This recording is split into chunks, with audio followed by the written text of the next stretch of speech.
आदाब, सुनहरे तेलंगाना में आपका इस्तकबाल है। मैं हूं आपके साथ सैयद अनवारुल्लाह गौरी। आगे बढ़ने से पहले नजर डालेंगे हेडलाइंस पर। केसीआर ने जारी किया बीआरएस का इंतखाबी मंशूर। गरीब खवातीन को 400 रुपये में गैस सिलेंडर देने का किया वादा।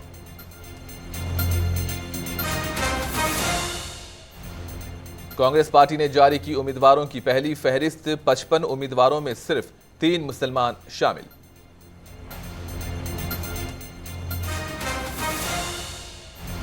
सदर मजलिस बैरिस्टर ओवैसी की वजीर आजम मोदी से अपील। गाजा के मासूम लोगों की हिमायत और उन्हें इमदाद फराहम करने का किया मुतालबा।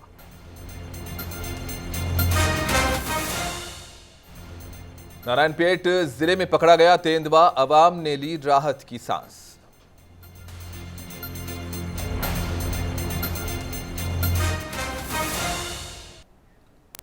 तेलंगाना की हुक्मरान जमात बीआरएस ने आज इंतखाबी मंशूर को जारी कर दिया है, जिसमें अवाम से कई वादे किए गए हैं। 400 रुपये में गैस सिलेंडर स्कीम को वादों में शामिल किया गया। केसीआर ने मंशूर जारी करते हुए कहा कि मरकज की बीजेपी ने गैस सिलेंडर्स की कीमतों में ज़बरदस्त इजाफा किया, जिससे आम आदमी पर नाकाबिले बर्दाश्त बोझ पड़ा। बीआरएस को इस बोझ से छुटकारा दिलाने के लिए खवातीन की जानिब से बड़ी तादाद में दरखास्तें भी मौसूल हुई, जिसकी वजह से इंसानी हमदर्दी के साथ एक और गारंटी का ऐलान किया जा रहा है। इन्होंने कहा कि हम वादा करते हैं कि जब बीआरएस दोबारा इख्तिदार में आएगी तो वो मुस्तहक़ गरीब खवातीन को 400 रुपये में गैस सिलेंडर फराहम करेंगे और बाकी बोझ हुकूमत बर्दाश्त करेगी। इसके अलावा अहल खवातीन के लिए माहाना 3000 वजीफे का भी वादा किया गया। केसीआर ने कहा कि बीआरएस ने खवातीन की बहबूद को अहमियत दी है। फलाही स्कीम के ज़्यादातर फ़वाइद खवातीन के नाम पर फराहम किए जाते हैं। एक और अच्छी स्कीम खवातीन के लिए शुरू करने का फ़ैसला किया गया। हम वादा करते हैं कि बीआरएस के दोबारा इख्तिदार में आने पर तमाम अहल गरीब खवातीन को माहाना 3000 रुपये का गुजारा अलाउंस फराहम किया जाएगा। साथ ही साथ इन्होंने आसरा वज़ाइफ में इजाफे का भी वादा किया। 5,000 రూపాయలు తీసుకుపోవాలని చెప్పి నిర్ణయం తీసుకున్నాం. అయితే మేము సడన్గా నెక్స్ట్ డేనే 5,000 రూపాయలు ఇవ్వమండి. అట్లా మోసం కూడా చేసిన మాకు అలవాటు లేదు.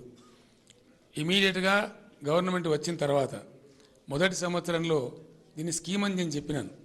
మేము మొదలుపెట్టింది మొట్టమొదటి 1000 రూపీస్తో స్టార్ట్ చేసాం. 2016 తెచ్చాం. It's a scheme. ఈ స్కీమ్ కూడా ఇప్పుడు ఏంటంటే నెక్స్ట్ ఇయర్ ఇమీడియట్గా నెక్స్ట్ ఇయర్ మార్చ్ తర్వాత 3,000 రూపాయలు చేస్తాం.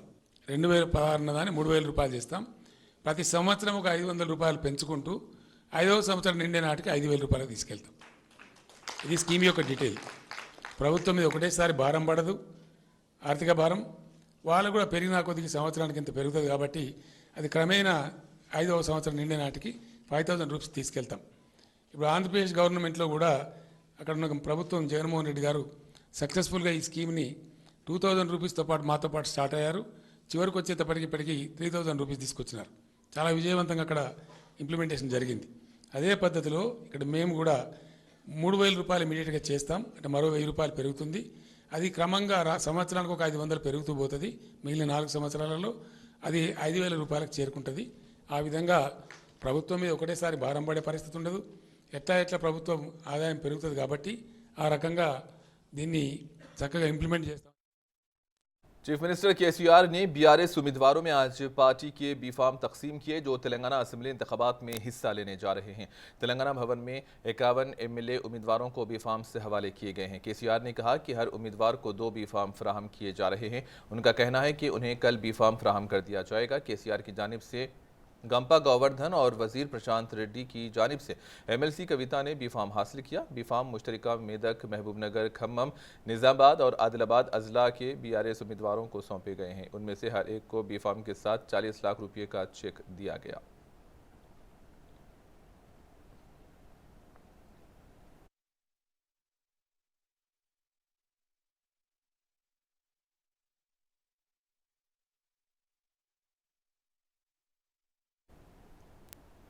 तेलंगाना असेंबली इंतखाबात के पेश नज़र कांग्रेस पार्टी ने 55 उम्मीदवारों की पहली फहरिस्त जारी की है। फहरिस्त के मुताबिक तेलंगाना कांग्रेस कमेटी के सदर रेवंत रेड्डी कोडंगल से इंतखाब लड़ेंगे, जबकि कांग्रेस में शामिल होने वाले जोपल्ली कृष्णा राव भी अपने हलके कोल्हापुर, कोमट रेड्डी, वेंकट रेड्डी नलगुंडा और कासिर रेड्डी नारायण रेड्डी को कलवा कुर्ती से टिकट दिया गया है। बीआरएस से कांग्रेस में शामिल होने वाले मैनमपल्ली हनुमंतराव तवक्को के मुताबिक अपने बेटे को टिकट दिलाने में कामयाब रहे। कांग्रेस ने मैनमपल्ली को मल्काजगिरी का टिकट दिया, जबकि मेदक की सीट उनके बेटे मैनमपल्ली रोहित राव को अलाट की गई है। मुंथुनी से डी श्रीधर बाबू मैदान में उतर रहे हैं। सीतक्का अपने ही हल्के मुलुगु से इंतखाबात में हिस्सा लेंगी। इसके अलावा पार्टी ने हैदराबाद की हल्की असम्बली नामपल्ली से फिरोज खान के नाम का ऐलान किया, जबकि गोशा महल सीट से कांग्रेस ने मोगली सुनीता और मलकपेट से शेख अकबर को टिकट दिया। इसके अलावा मुशीराबाद से साबिक MP अंजन कुमार यादव और हुजूराबाद से उत्तम कुमार रेड्डी को उम्मीदवार बनाया गया है। ताहम कांग्रेस ने कामारेड्डी से अपने उम्मीदवार का ऐलान नहीं किया, जहां से चीफ मिनिस्टर KCR ने इंतखाब लड़ने का ऐलान किया। कांग्रेस के एक जराये ने बताया कि पार्टी दीगर हलकों से भी जल्द ही उम्मीदवारों के नामों का ऐलान कर देगी।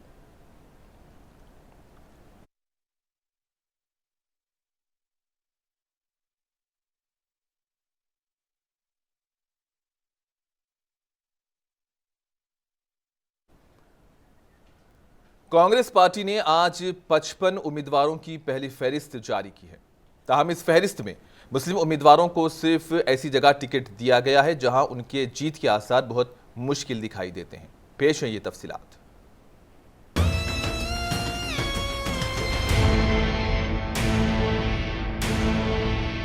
तवील घुमासान के बाद आखिरकार कांग्रेस पार्टी ने 55 उम्मीदवारों पर मुश्तमिल पार्टी उम्मीदवारों की फहरिस्त जारी कर दी। समाजी इंसाफ का दावा करने वाली कांग्रेस पार्टी से इस बार ज्यादा से ज्यादा मुस्लिम उम्मीदवारों को टिकट मिलने की तवक्को थी, लेकिन कांग्रेस पार्टी ने सिर्फ हैदराबाद शहर के 3 हलकों मलकपेट, कारवान और नामपल्ली से मुस्लिम उम्मीदवारों को मौका दिया, जबकि उन हलकों में कुल हिंद मजलिस इत्तेहादुल मुस्लिमीन की पकड़ काफ़ी मजबूत है। और ऐसे में लोगों का ये मानना है कि कांग्रेस ने सिर्फ खानापुरी के लिए मुस्लिम उम्मीदवारों को मैदान में उतारा। मुसलमान ये महसूस कर रहे हैं कि मेन स्ट्रीम में मुसलमानों को जगह नहीं दी गई है। लोगों का ये भी मानना है कि जिन उम्मीदवारों को मैदान में उतारा गया है वो मजबूत मुकाबला देने के काबिल भी नहीं है। सिर्फ रस्मी मुकाबला होगा और रस्मी मुकाबलों के हलकों में मुसलमान उम्मीदवारों को ही टिकट देने से मुसलमान नाराज दिखाई दे रहे हैं। उनका कहना है कि मुसलमानों की फलाह व बहबूद का दम भरने वाली कांग्रेस से मुसलमानों को शदीद मायूसी हाथ लगी है। अब देखना यह है कि बाकी फहरिस्त में कांग्रेस पार्टी क्या मुसलमानों के साथ इंसाफ कर पाएगी या नहीं, इसको लेकर भी लोगों में काफी तजस्सुस पाया जा रहा है। ब्यूरो रिपोर्ट, मुनसिफ TV।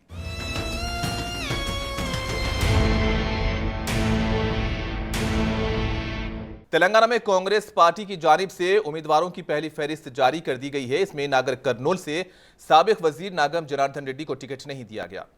फहरिस्त की इजराई के बाद नागम जनार्दन रेड्डी ने हैदराबाद में अपनी रिहाइश गाह पर अपने हामियों के साथ एक इजलास मुनक्किद किया। जराये के मुताबिक इस मौके पर इन्होंने मुस्तकबिल की हिकमत अमली पर भी तबादले ख्याल किया है।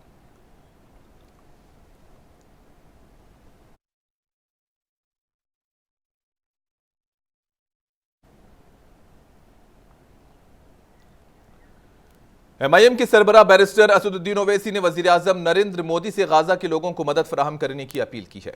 हैदराबाद में एक जलसे आम से खिताब करते हुए बैरिस्टर ओवैसी ने इस्राएली वजीर आजम बिन्यामिन नेतन्याहू को शैतान और जंगी मुजरिम करार दिया। ओवैसी ने मजीद कहा कि मैं वजीर आजम मोदी से गाजा के लोगों के साथ यकजहती का इजहार करने की अपील करता हूं।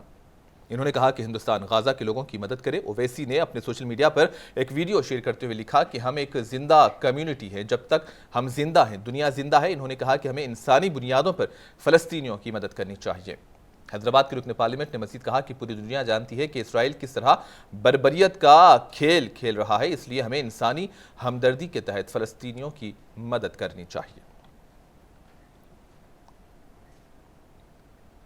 हैदराबाद के मशहूर सनती घराने RR ग्रुप्स के सदरनशीन सैयद हमीदुद्दीन के घर शादी की तकरीब मुनक्किद हुई। सैयद हमीदुद्दीन के दुख्तर का अक्द नूर ग्रुप्स ऑफ इंस्टीट्यूशन के सदरनशीन मोहम्मद अयाज खान के फर्जंद मोहम्मद फेरोज खान के साथ अंजाम पाया। हफ्ते को हैदराबाद शहर में वलीमा की शानदार तकरीब का एहतमाम किया गया। इस तकरीब में तमाम शोबे हयात से जुड़ी एक अहम शख्सियतों ने शिरकत की। इनमें तेलंगाना के वज़रा हरीश राव, महमूद अली, कर्नाटक के रियासती वज़रा बीजेड जमीर अहमद खान, रहीम खान, तेलंगाना वक्फ बोर्ड के सदर नशीन मसीउल्लाह खान, कर्नाटक हज कमेटी के सदर नशीन अब्दुल रऊफ कचेरीवाला, साबिक MLC फारूक हुसैन के बशमूल अहम शख्सियतों ने शिरकत की। मोहम्मद मुजीबुर्रहमान, मोहम्मद समीउर्रहमान, सैयद वक़ारुद्दीन, सैयद इमरानुद्दीन, सैयद इरफानुद्दीन, सैयद ज़ीशानुद्दीन, सैयद हन्नानुद्दीन, मिसबाउर्रहमान, ज़ियाउर्रहमान ने नौशाह को मुबारकबाद पेश की।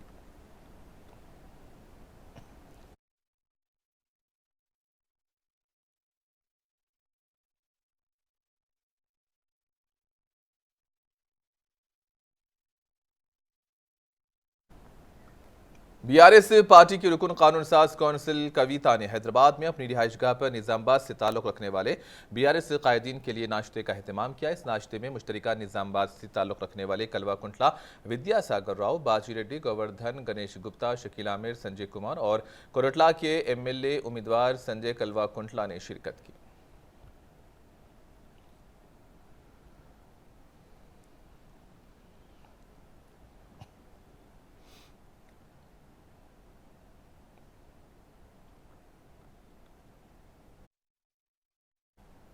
साबिक वजीर पूनाला लक्ष्मैया ने आज तेलंगाना के वजीर आला KCR से मुलाकात की। दोनों ने तकरीबन 20 मिनट तक बातचीत की। ज़राए के मुताबिक इस मुलाकात के मौके पर P लक्ष्मैया ने वजीर आला KCR से BRS में शमूलियत और दीगर उमूर पर तबादले ख्याल किया। वाज़ेह है कि तेलंगाना के वजीर KTR ने हफ्ते को P लक्ष्मैया से मुलाकात करते हुए BRS में शामिल होने की दावत दी थी। हाल ही में P लक्ष्मैया ने कांग्रेस पार्टी से इस्तीफ़ा दे दिया है।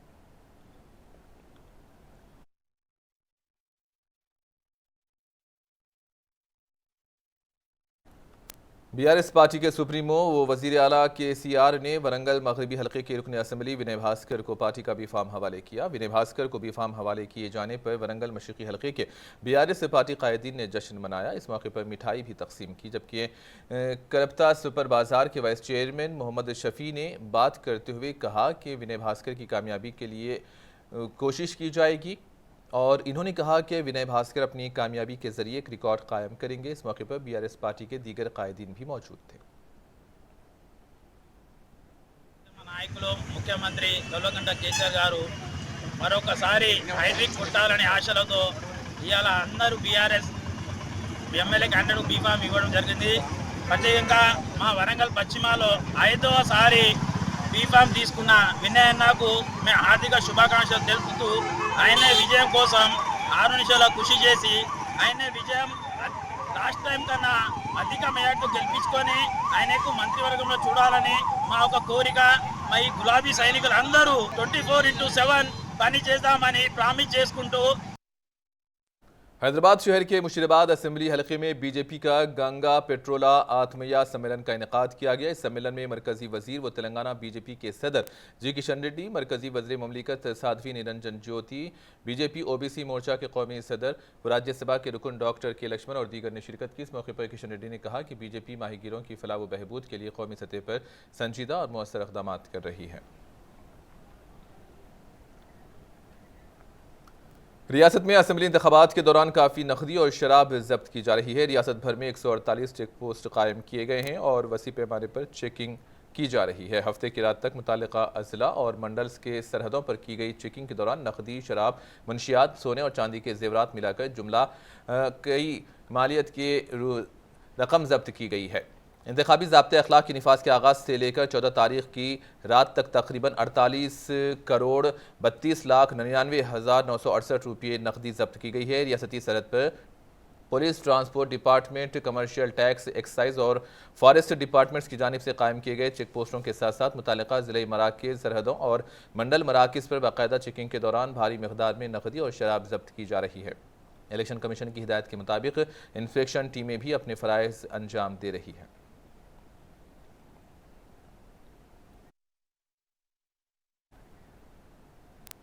जिले नारायणपेट में महकमे जंगलात के ओहदेदारों ने तेंदुए को पकड़ने में कामयाबी हासिल कर ली है, जिसकी वजह से आवाम काफ़ी परेशान थी। इस तेंदुए ने जिले के आवाम में खौफ पैदा कर दिया था। जिले के रेकोंडा गांव में जंगलात के ओहदेदारों की तरफ से लगाए गए पिंजरे में ये तेंदुआ फंस गया। किसानों ने बताया कि गाँव के करीब तालाब के पुश्ते पर चंद दिनों से ये तेंदुआ घूम रहा था। इसने हमला करके 10 से ज़्यादा मवेशियों और बछड़ों को हलाक कर दिया था। इस जंगली जानवर की मौजूदगी के सबब खौफजदा किसान और मुकामी अफराद घरों से बाहर निकलने से भी गुरेज कर रहे थे। इन्होंने इस बात की इतला महकमे जंगलात के ओहदेदारों को दी, जिसके बाद जंगलात के ओहदेदारों ने मुख्तलिफ मुकामात पर पिंजरे लगाए थे। आज इस तेंदुए को पकड़े जाने पर किसानों ने राहत की सांस ली।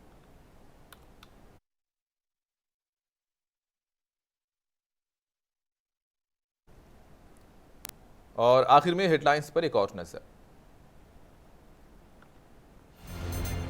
केसीआर ने जारी किया बीआरएस का इंतखाबी मंशूर। गरीब खवातीन को 400 रुपये में गैस सिलेंडर देने का किया वादा।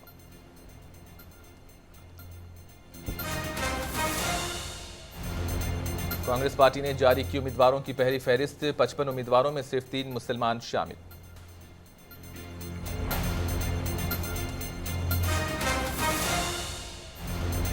सदर मजलिस बैरिस्टर ओवैसी की वजीर आजम मोदी से अपील। गाजा के मासूम लोगों की हिमायत और उन्हें इमदाद फ्राहम करने का किया मुतालबा।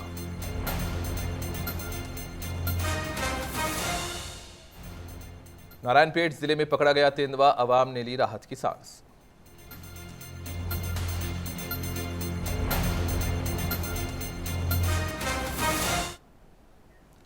और इसी के साथ ही खबरों का सिलसिला इख्तिताम को पहुंचा। दीजिए इजाजत। अल्लाह हाफिज।